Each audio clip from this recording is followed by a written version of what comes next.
గ్రామం పేరు వీరపురం. ఆ గ్రామాన్ని కాపాడేది మనుషులు కాదు, శునక సైన్యం. ఆ సైన్యానికి నాయకుడు వీరుడు అనే పెద్ద తెల్ల కుక్క. అతని కళ్లలో ధైర్యం, అడుగుల్లో శక్తి. ఒక రాత్రి అడవిలోనుంచి అడవి నక్కల గుంపు గ్రామం వైపు వస్తుంది. పిల్లలు, మేకలు, కోళ్ళు అందరూ భయంతో వణికిపోతారు. వీరుడు ఆకాశం వైపు చూసి ఒక గట్టిగా మురుగుతాడు. అది సిగ్నల్.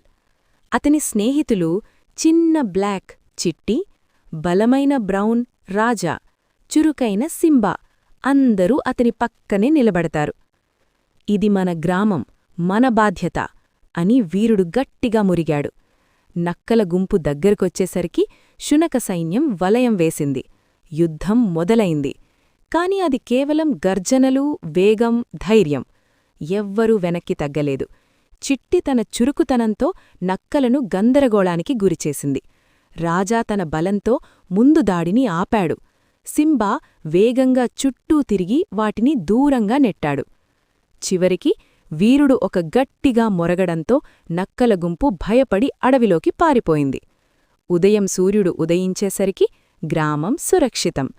వీరుడు మాత్రం నిశ్శబ్దంగా ఆకాశం వైపు చూసి నిలబడ్డాడు. యుద్ధం గెలిచిన గర్వం కాదు, తన గ్రామం సురక్షితంగా ఉందనే ఆనందం. మారల్: ధైర్యమంటే శక్తి కాదు, మనవాళ్లకోసం నిలబడటం.